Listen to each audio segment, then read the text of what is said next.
이명박 형, 우리가 예상한 그대로 했어요. 아파서 못 가서 이틀 뒤로 미루겠다.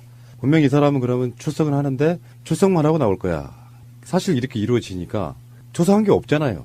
그리고 3시간 있었다면서요. 거기서 이제 뭐 차담도 좀 하고 앉아가지고 네. 이제 제대로 앉아서. 네. 상황이었던 이상득이 휠체어 타고 막 꽁꽁 둘러매 쓰고 나온 거 보니까 딱 그런 느낌이더만요. 상황이 이제 군밤 장수가 됐다 그런 그 느낌이네요. 양반이 이제 진짜 연세가 들긴 들었대요. 아니 뭐 네. 그렇대요 진짜. 아니에요. 네, 쇼잉도 있을 거예요. 그거 이제 저기 한 건가? 그 보일라고 이렇게 한 건가요? 앰뷸런스 실려 왔을 때 네. 의자에 탈 때는 사실은 서서 의자에 휠체어에 탔어요. 아, 이렇게 그렇구나. 탔고 그 다음에 쭉 들어올 때 눈을 뜨고 있다가 이제 기자들 질문이 시작될 쯤에 눈을 찔끔 감고 이를 앙 다물고 그냥 하고 밀치고 들어간 거죠.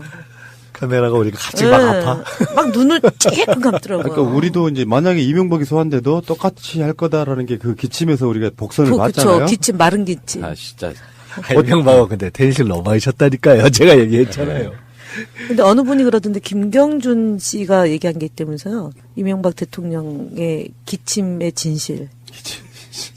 그 뭐예요? 옳지 않은 말을 할 때 기침을 한대요. 아, 혓바닥 내름거리고. 네. 어쨌건 이상득은 국정원 특수활동비는 받은 적이 없다. 그런 진술을 하고 나왔나 봐요. 그런데 이상득만 들어가야 되는 게 아니고요. 사실은 김윤옥, 이명박의 부인 김윤옥 씨도 지금 조사를 받아야 되는 상황이라서 검찰이 소환을 언제 할 것인지 말 것인지 바로 이명박을 부를 것인지 그 어떤 관계자들 전문가들은 계속해서 지금 의견이 엇갈리고 있거든요. 평창 올림픽 전에는 안 부를 거야. 또는 평창 올림픽 전에 부를 수도 있어. 그러니까 이명박의 부인 김윤옥 씨하고 이명박 씨하고 불려가는 순서 또는 뭐 어느 정도 예상하세요? 완전히 다 사람마다 다르던데요. 팟캐스트 내에서도 이명박은 평창 올림픽 전에 소환될 수도 있다라고 하는 의견이 좀 지배적인 부분도 있어요. 문무일 검찰총장이 한 말씀은 있는 그대로 한다, 법대로 한다 하잖아요. 정치적 고려 안 한다? 그 말만 이제 놓고 온 그런 거고. 청와대는 어쨌든 초청장을 보낸다는 거고요. 보냈어요? 그러니까 네. 보낸다는 거고. 지금 진행되는 거로 보면 이미 소환을 했어도 12번은 더 했어야 될 사안인데 이제 정책 고려가 없다 있다는 거는 이제 뭐 많이 얘기할 수 있지만 어쨌든 고려가 있는 것 같은데 2월 9일이죠. 2월 8일이고 그러면 한 열흘 이제 남아 있는데 지나고 가는 거 아닌가요? 원장님은? 뭐 저는 제가 수사한다면은 그냥 본인 일찍 부를 것 같아요. 어느 정도 돼 있으면 뭐 굳이 돌 필요 있을까 싶어요. 평창 올림픽 끝나도 이건 지방선거회의라고도 반발해요. 그러니까 적당한 뭐 시점은 늘 그런 없어요. 거기 때문에 그냥 모르겠어요. 저 같으면 그냥 빨리 불러버릴 것 같아요. 문무일이 아니에요. 아니 그 나는 검사는 아니니까 뭐 저는 그러니까 정치권에는 그런 평이랄까 예상들을 하지 않나요? 이변에 아니, 사실은 네. MB 불려가고 뭐 그 시점에 대해서 궁금해하지는 않고요. 다만 이제 뭐 정두원의 경천 동지할 세 가지가 도대체 뭘까라는 거하고 그다음에 김희중 제일 부속실장이 그 장씨 알매라는 분 조사 받은 건데 그걸 가지고 뭐 뭐라 나오니까 뭐 JTBC에 전화해가지고 조선일보 보도는 만난 거 말고는 다 아니다, 팩트가 아니다 이렇게 부인한 그런 거가 외려 이제 그러면 도대체 어떤 내용들이 오고 갔을까라는 거하고 그다음에 이제 이경재와 유영하 간의 공방. 그거 재밌대요. 그것도 좀 이제 궁금한 거고요. 결국은 이 소위 보수 세력에게는 의리라는 건 기본도 없고 눈톱만큼도 없는 거고요. 눈꽃만큼도 없는 거고 돈 앞에 의리인 것 같아요. 돈이 오고 가고 그러면 현실적인 이해관계가 있으면 뭐 지켜주다가 약속이 이어지다가 그것이 그런 관계가 아니면 그냥 뭐 끝나는 등 돌리고 등에다가 이제 서로 삿대질하는 그런 게 아닌가. 그래서 뭐 보수가 부패로 망한다, 뭐 그다음 진보가 부절로 망한다 이렇게 기존의 패러다임은 이미 깨지는 것 같고 소위 친일 매국하는 세력은 그야말로 자기끼리 이전 투구하다가 일단은 결국은 이제 스스로 몰락의 길로 가는 거고 진보 진영은 정말 열심히 똘똘똘 뭉쳐가지고 연속 집권하는 길로 가는 거고 이렇게 세상이 진행되지 않을까 봅니다. 근데 압수수색이 뭐 다스 본사네 어디네 관계자들 자택이네 막 다 했는데 아무도 몰랐던 영포 빌딩 지하 2층 그쪽에 건물에 사시는 분들도 그 지하 2층에 뭐가 있다는 걸 몰랐대요. 근데 누군가의 제보인지 진술인지는 모르지만 거기를 영포 빌딩 간다 그러니까 뭐 이명박 사무실에 호수가 503호래요. 나 그건 정말 재밌지 않아요? 그거 예전부터 나왔어요. 근데 이거 운명적인 거예요, 이건. 이제 그쵸. 하늘의 뜻인데. 그래요. 하늘의 뜻이에요. 그거. 이명박근혜 정권. 네. 그걸 치러 간 게 아니라 검찰이 갔는데 503. 지하 2층으로 들어가는 거예요. 청계재단이 503호예요. 네. 근데 그 지하 2층으로 들어가서 찾아낸 것들이 뭐 이제 어차피 뭐 참. 여러 가지 뭐 다스 관련한 또 다스에 청와대나 이런 정부 조직이 개입해서 돈을 받아냈냐 뭐 여러 가지 얘기가 나오겠지만 더 화제가 된 것은 거기서 나온 청와대 문건들입니다. 압수수색할 때 나온 영상들을 보면은 뭐 BH, 주요 국정정보, 청와대 제1부속실, 그리고 봉황 문장이 찍혀 있는 문서 파일 이런 것들이 어마어마하게 쏟아져 나오니까 딱 그거 보자마자 노무현 대통령, 이지원, 봉하마을 생각나더라고요. 그러니까 제가 요새 어디서 우리 프라님은 이게 우리 채널 하기만 하면 늘 MB만 나오면 저를 물고 늘어지지만은 사실 딱 두 번 했어요. 왜 이러세요? 아니, 뭐 두 5번은 번 했어요. 다섯 번은 다 넘은 좋게 것 10번은 넘게 했어요. 근데 그럼 이제 하여간 다음부터 안 중지하죠. 하기로 7번, 했으니까. 7번. 아니, 계속해요. 아니, 안 해야 돼. 아니, 왜요? 왜냐면 지난번에 약속했죠. 아니요, MB하고 싸워서 살아있는 것만으로 감사한 사람이라니까. 아니, 제가 그러니까 이제 좋게만 얘기해요. 그러니까 나쁘게 좋게 제가 안 얘기할게요. 하니까 지금 제가 안 하니까 대변인님이 하시잖아요. 왜냐면 제가 지난번에 그걸로 봐주기로 했잖아요. 민주당 이름 지킨 오케이, 걸로. 오케이, 왜냐면 오케이. 지금 보세요. 아니, 그쵸, 좋게 저희 얘기할게요. 민주평화당 만든다고 하는데 지금 민주당 이름 안 했으면 100% 딴 데서 가져갔네요. 그렇죠. 예. 근데 어쨌든 제가 뭐 옆에서 했는데 어디 가서 요새 강의나 이런 거 하다 보면은 조금 있으면 아마 지금 사시는 댁보다 훨씬 큰 집으로 가실 운동장도 넓고요. 훨씬 큰 집으로 가실 이렇게 얘기하는데 지금 저도 똑같은 생각했어요. 사람이 참 칼로 망한 자는 칼로 흥한 자는 칼로 망하고 뭐 이런 거 있잖아요.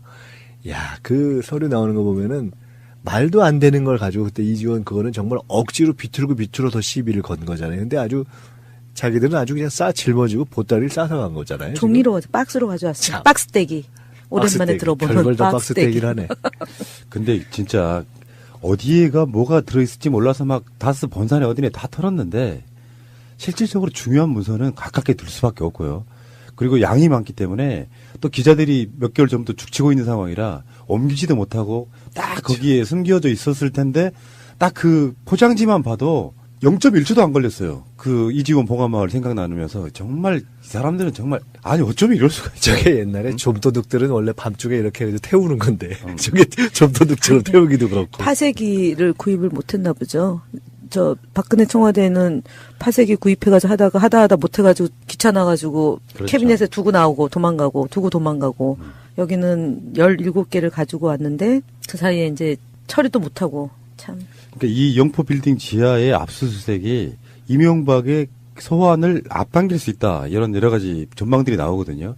결정적인 뭔가가 나왔다고 보는데 이거 직권남용 아니에요? 그러니까 청와대가 다스에 개입해서 돈을 받아내는 과정들. 이거는 지금 우병우 고속된 거랑 똑같은 상황인 거잖아요. 어쨌건 간에. 근데 지금 대통령 기록물이 그냥 무단으로 갖고 나왔다고 하면 이것 자체만으로도 징역 7년 이하의 징역길인데요. 이제 MB는 그러겠죠. 이건 나는 몰랐다. 또 모를 누구 수가 하나- 있어요. 그거를. 아니 몰랐다가 많죠. 어. 다스는 누구 거예요? 왜 그걸 내게 물어보냐고 얘기하잖아요. 근데 이제 내게 물어보라고 했으니까 지난번 기자회견 때는 이제 물어봐야죠 이제. 근데 꽁꽁 숨어서 안 나타나니 어디서 물어봅니까? 갑자기 지금 두 분 말씀을 듣다가 이게 대단히 죄송한데 개인적인 얘기를 해서 MB하고 붙어서 살아남은 게 다행이라 그랬잖아요. 네. 그때 붙은 걸 보통 우리가 이런 표현 쓰면 뭔가 좀 오미 저기 한 붙은 건데 근 20년 이제 거의 돼가거든요. 네. 이제 저분 큰 집으로 가실 때쯤 되면 제가 이제 조금 좋아지려나 본데 아유, 이것저것 뭐, 이제 네. 좀 그렇지. 붙은 거 다 띄어내고 지금까지 음의 기운이 너무 높았어요. 그러니까 그래서 상대방을 이렇게 짓누르고 있었던 것 같은. 네. 자, 그러면 이명박 구속되면 김민석 난다. 뭐 이런 식의. 새가 날아든다. 왜 이러세요? 김민세. 이제 웃고 이야기하세요. 괜찮습니다. 예. 새가 좋은 대세로 거예요. 시작해야지. 새가 좋은 겁니다. 아니 그러니까 원장님이 한때는 그렇게 시달렸잖아요. 나중에. 민새, 새가 좀 좋아지겠지. 뭐. 그렇죠. 그렇죠. 또 이쪽으로 새도 모일 거고. 새날. 자, 넘어가세요. 예, 예. 저도 얼굴이 좀 빨개지네요. 죄송하고요. 그동안 저한테 한 게 좀 미안하죠? 아니 나는 그게 애청자들이나 보통 사람들을 대신해서 때려준다 그런 의미였지. 사실은 제가 원장님 편이지 누구 편이에요? 저는 아니, 이제 양심이 진짜 있으면 한두 번 때려야지. 최근에 이제 그런 얘기를 했어요. 살아남은 것만으로도 다행이다. 물론 정치적으로는 어려운 시기를 겪었지만 저도 마찬가지예요. 그렇죠. 김기춘을 공격하고 김기춘하고 맞상대해가지고 살아남은 게 그 이전에는 정치인이 아니었으면 강기훈 유서대필 사건은 보세요. 강기훈 씨 같은 경우는 감옥 살고 나와가지고 암 투병까지 하게 되고 청춘을 완전히 망가뜨린 주범 아닙니까? 김기춘 그렇죠. 예, 전 비서실장이. 그럼 그 이전 70년대나 80년대나 이럴 때 엄혹했던 시기에 많은 사람들이 정말 생명을 잃어가면서 있었던 일들을 이렇게 곱씹어 보면 김민석 원장님이 감옥도 살고 나오고 또 젊은 시절에 정치도 하다가 참 어린 파란이 시기도 만장했습니다. 파란이 예. 만장했는데 저도 요즘에 이렇게 되돌아보면 아 이게 나만 힘들었던 게 아니고 많은 사람들이 힘든 역경의 과정을 경과하면서 이렇게 대한민국이 한 발 한 발 전진해 나가는 거다 이런 생각을 하는 거죠. 그래서 네. 제가 팟캐스트 5년 동안 하면서 많은 정치인들을 이렇게 만나보거나 듣거나 인터뷰해봤잖아요. 저는 김현 대변인이 박근혜 정권 치하에 있어서 가장 상징적인 인물이라고 생각해요. 핍박받고 싸우고 여러분들 영상 한번 찾아보세요. 얼마나 당차게 싸웠는지를. 그래서 왜 그랬나 제가 몰라. 그래서 불이익을 받은 거잖아요. 사실은 김종인의 컷오프란 게 그런 거 아니에요. 그쪽 보수적인 사람들의 시각 의식하다가 너는 뭐 했으니까 잘라. 우리 방송이 그런 정치인분들 이렇게 구지하는 방송 사실 아닙니까? 그게 이제 이를테면은 까방권이라는 건데 저는 김현 대변인한테 까방권 10장 드렸어요, 지금. 그러니까 그런 감정으로 방송하고 있다는 말씀 드리고요. 자, 시간이 별로 없어서. 503호가 저기 됐기 때문에 곧 날 겁니다. 저기. 그러니까요. 503 이제 형 확정되면은 김현도 난다. 자, 잠깐만 하겠습니다. 이건 사실 이야기가 가치도 없는 이야기 잠깐 한번 할게요. 안철수 씨, 민주평화당 만드시는 분들한테 한 말이에요. 충분히 경고했다. 그래도 강행한다면 가만히 있지 않겠다. 이런 거거든요. 이분이 할 말은 사실 아닌데 계속해서 이런 2, 3일 상관을 두고 적반하장의 멘트들이 계속 나오고 있어서 아, 그냥 보수로 가라 차라리. 솔직히 제 말 같은 경우는 그래요. 지금 민주평화당 만드시는 분들 반문재인 연대니까 안 가라고 공개 선언하고 개혁에 동참하겠다는 뉘앙스를 계속 여러 인터뷰에서 이야기들을 해요. 그런 면이면 빨리빨리 그냥 갈라서 갖고 갈 사람 가고 어떤 욕을 먹든지 돕겠다고 하는 사람들 뭐 어떤 감정적 연대라도 좀 하고 그렇게 돼야 되는 거 아니에요? 그럼요. 나중에 뭐 이렇게 정치 구도가 어떻게 되냐 그거는 별도로 이럴 때 빨리빨리 정리해야죠. 그 조금 다른 얘기인데 얼마 전에 제가 어떤 기사를 보면서 아 이런 게 기사가 되는구나 했던 것이 있어요. 민주당에서 국회의원 보좌진 협의회장을 하다가 국민의당 가서 보좌진 협의회장을 했던 김관영 의원의 보좌관이 있어요. 근데 거기가 이제 저기가 뭐 유승민 당하고 합친다 이렇게 되니까 그만뒀다 하는 게 기사가 됐더라고요. 그래서 내가 야 보좌관이 이렇게 그만두는 것이 기사 무슨 제가 이런 누구의 사람의 경중을 이런 걸 따지는 것이 아니고 국회의원도 아닌데 이렇게 기사가 되는구나 이렇게 본 적이 있어요. 실은 과거에 제 자원봉사를 했던 네, 후배예요. 저한테 한번 전화가 왔었어요. 중간에 제가 그래서 묻길래 야, 복잡하게 생각하지 말고 무조건 그만둬야지. 제가 이제 그랬던 적이 있어요. 근데 결국 이럴 때는 정치인은 진퇴가 분명해야 되는 거잖아요. 그러니까 빨리빨리 자기 입장을 명료하게 해주고 그러면 그 다음에 또 본인도 판단하고 주변에서 판단하고 국민들이 판단하는 거죠. 그 다음에 뭐 어떻게 되느냐는 그 다음 문제 아니겠어요. 그러니까 빨리빨리 자기 입장들을 명료하게 해주는 게 좋죠. 자꾸 뭐 계산하는 것보다는. 김어준의 블랙하우스 혹시 보셨는지 모르겠는데 이용주 의원하고 박주현 의원 이렇게 나와서 이야기하는데 박주현 의원 그 캐릭터 엄청 강하대요. 안철수가 보면 뭐 죽이고 싶을 것 같은 그런 정도로 세게 말을 하더만요. 변호사 네. 거요 원래 변호사에 DJ 때 수석을 했잖아요. 청와대. 아니요 우리 때요. 그구나. 네. DJ 때 얘기되고 참여정부 참여정부 때 때. 수석을 했구나. 사실은 거기가 그쪽 간 게 저는 좀 아쉬웠었어요. 아, 그랬군요. 네. 보고 있으니까, 안철수는 사실상 최소한 호남권 의원들한테는 정말 저 비린내 나는 느낌에, 야, 뭐 저런, 뭐 얘기가 있냐. 이런 느낌 줄 정도로 서로 간에 막말 주고받는 건데, 안철수는 사실 이럴 말할 자격이 없는 거 아니에요? 막 밀어붙이고 당규 바꾸고 막 이러면서 민주정당에서 있을 수 없는 걸 하면서 이걸 보고 있으니까 새정치민주연합에 있을 때, 뭐 이런 걸 보고 있으면 정말 웃기더라고요. 이거 기사만 놓고 보면은 충분히 경고했다. 그래도 강행한다면 이렇게 돼 있잖아요. 그러니까 안철수가 한 말이 아니고 안철수에게 한 말인 줄 알았어요. 처음에 보면. 이런 게 너무 많아서 사람 망가지는 건 한순간이구나. 그러니까, 아니 원래 네? 망가진 사람인데 포장돼가지고 그러니까 우리 같은 모르는 거죠. 우리 같은 팟캐스터 말고 아니, 일반인들한테는 모르는 거죠. 우리도 보면, 속은 거죠. 너도 속고 국민이 속은 거죠. 내가 대통령 꿈에 빠졌다고 반통합파의 근거 없는 모략이다. 내가 MB 아바타라고 하는 거랑 똑같네. 내가 대통령 빠졌다고 그럼 빠진 거 맞잖아요. 그러니까 이분은 정치를 기본적인 이해가 하나도 없다는 게 본인 말을 순수하게 다 믿는다고 해도 국민의당 생존시키려고 바른정당과 손잡는 것이라는 워딩밖에 안 해요. 근데 사실은 정치 지금 제일 중요한 건 저는 이념이라고 봐요. 어떤 관점에서 정치를 바라보고 복지를 어떻게 하고 경제를 어떻게 하고 하는 게 다 그 이념적 차이에서 나는 오는 거라고 보거든요. 좌우 이런 걸 떠나가지고. 근데 그런 관점이 없어요, 이 양반은. 그러면 기업 M&A 과정이죠. 이 무슨 화재가 나면 말도 안 되는 소리하고 이런 사람이 뭐 안내부에 있을 때 노동자들 뭐 탄압했다는 뭐 이런 이야기도 있고 그런 관점에서 막 들여다보고 있으면은 정치권의 사실 어쩌면 불행이라고 생각이 들고요. 근데 안철수와 유승민이 그런 이야기를 했거든요.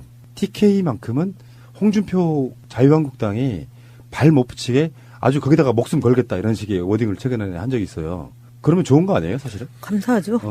지금 어차피 저 안철수, 유승민 두 분은 2등 싸움에 들어간 거거든요. 보수, 그러니까 1등 싸움이라면 어쨌든 홍준표보다 더 나오자. 그러면 그 다음 대통령은 안과 유와 안 우리 둘이 경쟁하면 그 중에서 하나 가자. 야권 후보가 이렇게 지금 하는 거기 때문에 열심히 하셔야죠, 뭐. 그러니까요. 네. 화이팅 안철수. 이제 이렇게까지 희화될 만한 정도로 전락한 거네요. 알겠습니다. 노무현 대통령 비하 일베 광고, 뉴욕 타임스퀘어 광장에 올린 광고 이게 굉장히 문제가 되고 있는데 이건 어떻게 처리하는 게 맞을까요? 지금 광고 대행사는 잘 몰랐다. 그래서 광고 해달라고 하니까 한 거다라고 했는데 이거는 사실 인권이라든지 뭐 명예훼손이라든지 이런 차원에서 정말 있을 수 없는 광고가 나간 상태거든요. 문재인 대통령 생일 축하야. 지지자분들이 어떤 식의 형태로 하는 거지만 예전에 그렇게 방송한 적이 있어요. 문재인 대통령 축하한 게 뭐가 문제냐. 니들도 박근혜 생일도 그 시기 비슷한 즈음이라면서요. 자기도 하면 되는 건데 돌아가신 분까지 모욕하면서 이런 식으로 대응하는 걸 그냥 둬야 됩니까? 그렇죠. 이것은 저는 이제 그 광고 대행사가 어딘지는 제가 구체적으로 확인을 안 했는데요. 통상 미국 법하고 우리 국내법이 조금 다른데 이런 명예훼손과 관련한 걸로 아마 미국식으로 따지면은 이게 법적으로 그러니까 예를 들어 어떤 법적인 제재의 대상이 안 될 가능성이 조금 더 있다고 보고요. 우리 현재 국내법상으로는 될 거라고 봐요. 근데 아마 그렇게 되면 그 당사자 내지는 당사자의 지금 이제 돌아가셨으니까 가족이라든가 이렇게 해서 문제 제기를 하는 것이 있어야 되겠죠. 그러니까 근데 이분이 이제 미국 시민권자라서 이제 국내법으로 가능성이 좀 전망이 그렇게 밝지는 않은 것 같은데요. 근데 그건 이렇게 되겠죠. 그래서 제가 광고 대행사를 물은 건데 이 법이라는 것은 이제 어디를 문제시 삼느냐에 따라 다를 수 있기 때문에 이것이 예를 들어 그 의뢰한 의뢰인을 문제 삼을 수도 있고 광고 대행사를 문제 삼을 수 있는 거니까요. 그리고 법으로 어느 법에 의거해서 이것을 정의롭게 해결할 것을 추구하느냐. 이게 미국의 법 체계를 근거할 거냐, 한국 법을 근거할 거냐, 누구를 대상으로 삼을 거냐 이런 부분 그런 걸 떠나서 근본적으로는 이런 발상을 한 것 자체가 참 그렇죠. 저는 이제 이제 미국 시민권자가 어쨌든 A라는 사람이 5분 동안 그러니까 방영토록 이제 광고를 했다. 그리고 이제 광고 대행사는 몰라서 사과 광고를 똑같은 화면에다가 게재를 하고 한국말하고 영어로 게재를 했던 게 이제 됐는데 첫 번째는 이거가 일베 사이트에 올려졌잖아요. 그러니까 일베 사이트에 대한 그 문제, 국내법에서는 이게 있을 수 있을 것 같습니다. 명예훼손 한 거니까. 그 다음에 이제 광고를 했던 사람에 대해서는 법적으로 묻는 방식이 벌금, 명예훼손과 관련해서 벌금으로 이렇게 소를 제기하는 게 있다고 해요. 그래서 지금 재단에서는 재단 회원 중에 미국에서 거주하고 있는 회원분들도 많고 법조인들도 많고 해서 지금 이제 법적인 절차는 이미 들어갔고 그 다음에 이제 국내에서 이제 다툼의 소지가 있는 부분들에 대해서는 재단에서 국내의 이제 변호인들이 이제 검토를 하고 있는 거죠. 이건 어차피 사자에 의한 명예훼손에 해당되기 때문에 가족의 의지인데 가족의 의지도 분명히 있고 해서 이 문제가 어쨌든 당일 이게 미국 시간으로는 12시 35분인가 아마 그때 반짝 5분 게재가 돼가지고 저희가 오후 4시인가에 확인을 했는데 당시에 이제 미국 시간이 새벽이라서 팩트 체크를 조금 하는데 시간이 걸렸어요. 뭐 그런 상황입니다.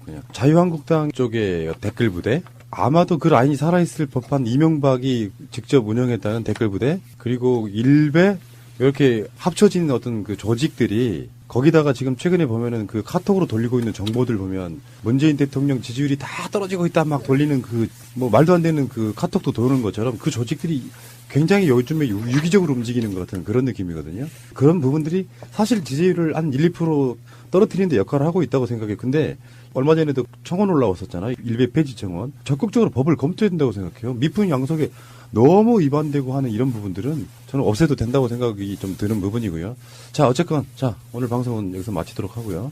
고생하셨고요. 일양의 화제 잘 마무리하고 수습 좀 되기를 바라겠습니다. 저는 문재인 대통령의 그 유족분과의 그 표정을 잊을 수가 없습니다. 문재인 대통령 도와주십시오. 수석실장이 그 장씨 알매라는 분 조사 받은 건데 그걸 가지고 뭐라 나오니까 뭐 JTBC에 전화해가지고 조선일보 보도는 만난 거 말고는 다 아니다, 팩트가 아니다 이렇게 부인한 그런 거가 외려 이제 그러면 도대체 어떤 내용들이 오고 갔을까라는 거하고 그 다음에 이제 이경재와 유영하 간의 공방. 그거 재밌대요. 그것도 좀 이제 궁금한 거고요.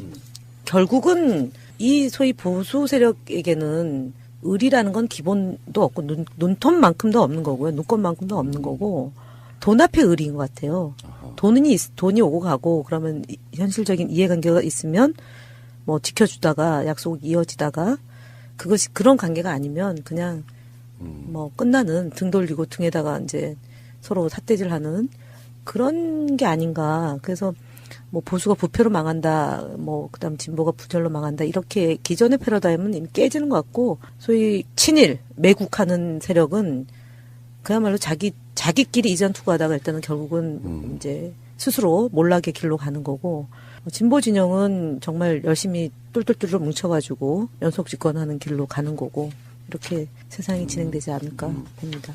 근데 압수수색이 뭐 다스 본사네 어디네 관계자들 자택이네 막 다 했는데 아무도 몰랐던 영포 빌딩 지하 2층 그쪽이 건물에 사시는 분들도 그 지하 2층에 뭐가 있다는 걸 몰랐대요. 근데 누군가의 제보인지 진술인지는 모르지만 거기를 영포 빌딩 간다 그러니까 뭐 이명박 사무실에 호수가 503호래요. 나 그건 정말 재밌지 않아요? 그거 예전부터 나왔어요. 근데 이거 운명적인가 이거는 제가 그쵸. 하늘의 뜻인데. 그래요. 하늘의 뜻이에요. 이명박근혜 정권. 네. 그걸 치러 간 게 아니라 검찰이 갔는데 503. 지하 2층으로 들어가는 거예요. 청계재단이 503호예요. 네. 네. 근데 그 지하 2층으로 들어가서 찾아낸 것들이 뭐 이제 어차피 뭐 참. 여러 가지 뭐 다스 관련한 또 다스에 청와대나 이런 정부 조직이 개입해서 돈을 받아냈냐 뭐 여러 가지 얘기가 나오겠지만 더 화제가 된 것은 거기서 나온 청와대 문건들입니다. 압수수색할 때 나온 영상들을 보면은 뭐 BH, 주요 국정정보, 청와대 제1부속실, 그리고 봉황 문장이 찍혀 있는 문서 파일 이런 것들이 어마어마하게 쏟아져 나오니까 딱 그거 보자마자 노무현 대통령, 이지원, 봉하마을 생각나더라고요. 그러니까 제가 요새 어디서 우리 프라님은 이거 우리 채널 하기만 하면 늘 MB만 나오면 저를 물고 늘어지지만은 난 사실 딱 2번 했어요. 왜 그러세요? 왜 이러세요? 아니, 뭐 5번은 2번 했어요. 다섯 번은 넘은 좋기 것 10번은 넘게 했어요. 근데 그럼 이제 하여간 다음부터 안 하기로 7번. 했으니까. 7번. 아니 계속해요. 안 해야 돼. 아니, 왜? 왜요? 왜냐면 지난번에 약속했죠. 아니요, MB하고 싸워서 살아있는 것만으로 감사한 사람이라니까요. 제가 그러니까 이제 좋게만 얘기해요. 그러니까 나쁜 좋게 제가 안 거. 하니까 얘기할게요. 지금 제가 안 하니까 대변인님이 하시잖아요. 왜냐면 제가 지난번에 그걸로 봐주기로 했잖아요. 민주당 이름 지키는 오케이, 걸로. 오케이, 왜냐면 오케이. 지금 보세요. 아니, 저 좋게 저희 얘기할게요. 민주평화당 만든다고 하는데 지금 민주당 이름 안 했으면 100% 딴 데서 가져갔네요. 그렇죠. 예. 근데 어쨌든 제가 옆에서 했는데 어디 가서 요새 강의나 이런 거 하다 보면은 조금 있으면 아마 지금 사시는 댁보다 훨씬 큰 집으로 가실 운동장도 넓고요. 훨씬 큰 집으로 가실 이렇게 얘기하는데 지금 저도 똑같은 생각했어요. 사람이 참 칼로 망한 자는 칼로 흥한 자는 칼로 망하고 뭐 이런 거 있잖아요. 야, 그 서류 나오는 거 보면은 말도 안 되는 걸 가지고 그때 이지원 그거는 정말 억지로 비틀고 더 시비를 건 거잖아요. 근데 아주 자기들은 아주 그냥 짊어지고 보따리를 싸서 간 거잖아요. 종이로 박스로 가져왔어요. 참. 박스떼기. 오랜만에 들어보는 별걸 다 박스떼기. 박스떼기를 하네. 근데 진짜 어디에가 뭐가 들어있을지 몰라서 막 다스 본산에 어디네 다 털었는데 실질적으로 중요한 문서는 가깝게 둘 수밖에 없고요. 그리고 양이 많기 때문에 또 기자들이 몇 개월 전부터 죽치고 있는 상황이라 옮기지도 못하고 딱 거기에 숨겨져 있었을 텐데 딱 그 포장지만 봐도 0.1초도 안 걸렸어요. 그 이지원 봉화마을 생각 나누면서 정말 이 사람들은 정말 아니 어쩌면 이럴 수가 있죠. 저게 옛날에 좀도둑들은 원래 밤중에 이렇게 해서 태우는 건데 저게 좀도둑처럼 태우기도 그렇고. 파쇄기를 구입을 못했나 보죠. 저 박근혜 청와대는 파쇄기 구입해가지고 하다 못해가지고 귀찮아가지고 그렇죠. 캐비넷에 두고 나오고 도망가고 두고 도망가고 여기는 17개를 가지고 왔는데 그 사이에 이제 처리도 못하고 참. 그러니까 이 영포 빌딩 지하의 압수수색이 이명박의 소환을 앞당길 수 있다. 이런 여러 가지 전망들이 나오거든요.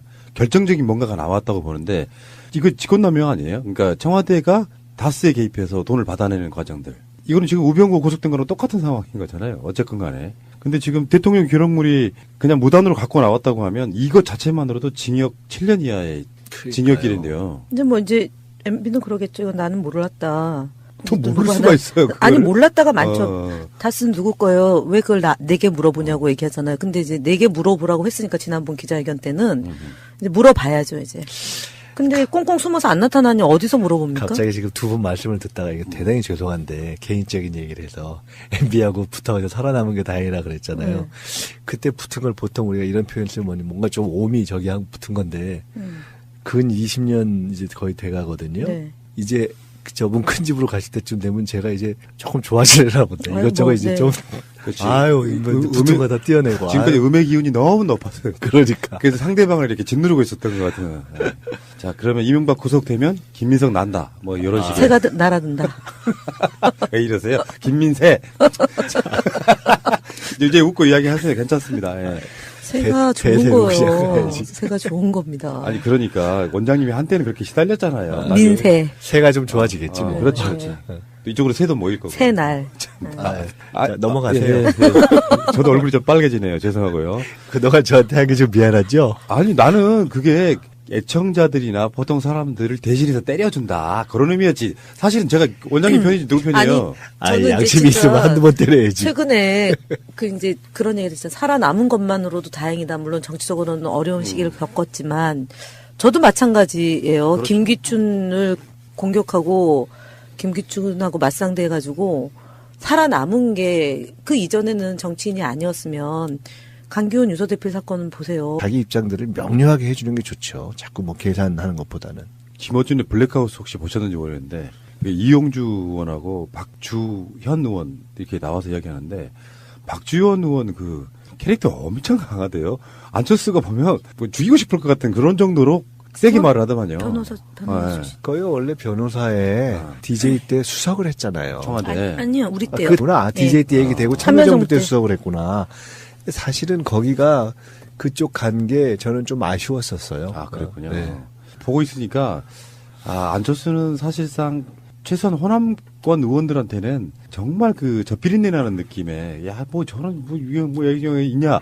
이런 느낌 절 정도로 서로 간에 막말 주고받는 건데, 안철수는 사실 이럴 만한 자격이 없는 거 아니에요? 막 밀어붙이고 당규 바꾸고 막 이러면서 민주정당에서 있을 수 없는 걸 하면서 이걸 보고 있으니까 새정치민주연합에 있을 때 뭐 이런 걸 보고 있으면 아니, 정말 웃기더라고요. 이거 기사만 놓고 보면은 충분히 경고했다. 그래도 강행한다면 이렇게 돼 있잖아요. 그러니까 안철수가 한 말이 아니고 안철수에게 한 말인 줄 알았어요. 처음에 보면.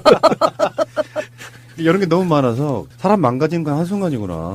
그러니까, 아니 원래 네? 망가진 사람인데 포장돼가지고 아니, 그러니까 우리 같은 모르는 그, 거죠. 우리 같은 팟캐스터 말고 아니, 일반인들한테는 모르는 거죠. 우리도 보기에는 속은 거죠. 너도 속고 국민이 속은 거죠. 내가 대통령 꿈에 빠졌다고 반통합파의 근거 없는 모략이다. 내가 MB 아바타라고 하는 거랑 똑같네. 내가 대통령 빠졌다고 그럼 빠진 거 맞잖아요. 그러니까 이분은 정치를 기본적인 이해가 하나도 없다는 게 본인 말을 순수하게 다 믿는다고 해도 국민의당 생존시키려고 바른 정당과 손잡는 것이라는 워딩밖에 안 해요. 근데 사실은 정치 제일 중요한 건 저는 이념이라고 봐요. 어떤 관점에서 정치를 바라보고 복지를 어떻게 하고 경제를 어떻게 하고 하는 게 다 그 이념적 차이에서 나는 오는 거라고 보거든요. 좌우 이런 걸 떠나가지고. 근데 그런 관점이 없어요, 이 양반은. 그러면 기업 M&A 과정이죠. 이 무슨 화재가 나면 말도 안 되는 소리 하고 이런 사람이 뭐 안내부에 있을 때 노동자들 뭐 탄압했다는 뭐 이런 이야기도 있고 그런 관점에서 막 들여다보고 있으면은 정치권의 사실 어쩌면 불행이라고 생각이 들고요. 근데 안철수와 유승민이 그런 이야기를 했거든요. TK만큼은 홍준표 자유한국당이 발 못 붙이게 아주 거기다가 목숨 걸겠다 이런 식의 워딩을 최근에 한 적이 있어요. 그러면 좋은 거 아니에요, 사실은? 감사하죠. 지금 어차피 저 안철수, 유승민 두 분은 2등 싸움에 들어간 거거든요. 보수, 그러니까 1등 싸움이라면 어쨌든 홍준표보다 더 나오자. 그러면 그 다음 대통령은 안과 유와 안, 우리 둘이 경쟁하면 그 중에서 하나 가자. 야권 후보가. 이렇게 지금 하는 거기 때문에 열심히 하셔야죠, 뭐. 그러니까요. 네. 화이팅! 안철수! 이제 이렇게까지 희화될 만한 정도로 전락한 거네요. 알겠습니다. 노무현 대통령 비하 일베 광고, 뉴욕 타임스퀘어 광장에 올린 광고, 이게 굉장히 문제가 되고 있는데, 이건 어떻게 처리하는 게 맞을까요? 지금 광고 대행사는 잘 몰랐다. 그래서 광고 해달라고 하니까 한 거다라고 했는데, 이거는 사실 인권이라든지 뭐 명예훼손이라든지 이런 차원에서 정말 있을 수 없는 광고가 나간 상태거든요. 문재인 대통령 생일 축하야. 지지자분들이 어떤 식의 형태로 하는 거지만 예전 강기훈 씨 같은 경우는 감옥 살고 나와가지고 암 투병까지 하게 되고 청춘을 완전히 망가뜨린 주범 아닙니까? 김기춘 그렇죠. 네, 전 비서실장이. 그럼 그 이전 70년대나 80년대나 이럴 때 엄혹했던 시기에 많은 사람들이 정말 생명을 잃어가면서 있었던 일들을 이렇게 곱씹어 보면 김민석 원장님이야 감옥도 살고 나오고 또 젊은 시절에 정치도 하다가 참 어려운 파란이 시기도 만장했습니다. 파란이 만장했는데 저도 요즘에 이렇게 되돌아보면 아 이게 나만 힘들었던 게 아니고 많은 사람들이 힘든 역경의 과정을 경과하면서 이렇게 대한민국이 한 발 한 발 전진해 나가는 거다 이런 생각을 하는 거죠. 그래서 네. 제가 팟캐스트 5년 동안 하면서 많은 정치인들을 이렇게 만나보거나 듣거나 인터뷰해봤잖아요. 저는 김현 대변인이 박근혜 정권 치하에 있어서 가장 상징적인 인물이라고 생각해요. 핍박받고 싸우고 여러분들 영상 한번 찾아보세요. 얼마나 당차게 싸웠는지를. 왜 그랬나 몰라. 그래서 불이익을 받은 거잖아요. 사실은 김종인의 컷오프란 게 그런 거 아니에요. 그쪽 보수적인 사람들의 시각 의식하다가 너는 뭐 했으니까 잘라. 우리 방송이 그런 정치인분들 이렇게 구지하는 방송 사실 아닙니까? 그게 이제 이를테면은 까방권이라는 건데 저는 김현 대변인한테 까방권 10장 드렸어요, 지금. 그러니까 그런 감정으로 방송하고 있다는 말씀 드리고요. 자, 시간이 별로 없어서. 503호가 저기 됐기 때문에 곧 날 겁니다. 저기. 그러니까요. 503 이제 형 확정되면은 김현도 난다.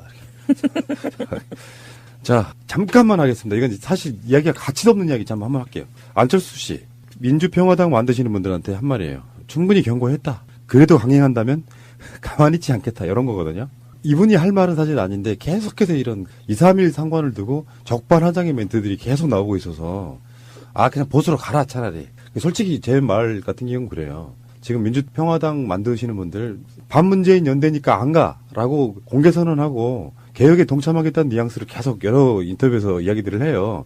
그런 면이면 빨리빨리 그냥 갈라서 갖고 갈 사람 가고 어떤 욕을 먹든지 돕겠다고 하는 사람들 뭐 어떤 감정적 연대라도 좀 하고 그렇게 돼야 되는 거 아니에요? 그럼요. 나중에 뭐 이렇게 정치 구도가 어떻게 되냐 그거는 별도로 이럴 때 빨리빨리 정리해야죠. 그 조금 다른 얘기인데 얼마 전에 제가 어떤 기사를 보면서 아 이런 게 기사가 되는구나 했던 것이 있어요. 민주당에서 국회의원 보좌진 협의회장을 하다가 국민의당 가서 보좌진 협의회장을 했던 김관영 의원의 보좌관이 있어요. 근데 거기가 이제 저기가 뭐 유승민 당하고 합친다 이렇게 되니까 그만뒀다 하는 게 기사가 됐더라고요. 그래서 내가 아, 보좌관이 이렇게 그만두는 것이 무슨 제가 이런 누구의 사람의 경중을 이런 걸 따지는 것이 아니고 국회의원도 아닌데 이렇게 기사가 되는구나 이렇게 본 적이 있어요. 실은 과거에 제 자원봉사를 했던 네, 후배예요. 저한테 한번 전화가 왔었어요. 주변에 제가 그래서 묻길래 야, 복잡하게 생각하지 말고 무조건 그만둬야지. 제가 이제 그랬던 적이 있어요. 근데 결국 이럴 때는 정치인은 진퇴가 분명해야 되는 거잖아요. 그러니까 빨리빨리 자기 입장을 명료하게 해주고 그러면 그 다음에 또 본인도 판단하고 주변에서 판단하고 국민들이 판단하는 거죠. 그 다음에 뭐 어떻게 되느냐는 그 다음 문제 아니겠어요. 그러니까 빨리빨리 이명박 형 우리가 예상한 그대로 했어요. 아파서 못 가서 이틀 뒤로 미루겠다. 분명히 이 사람은 그러면 출석은 하는데 출석만 하고 나올 거야. 사실 이렇게 이루어지니까 조사한 게 없잖아요.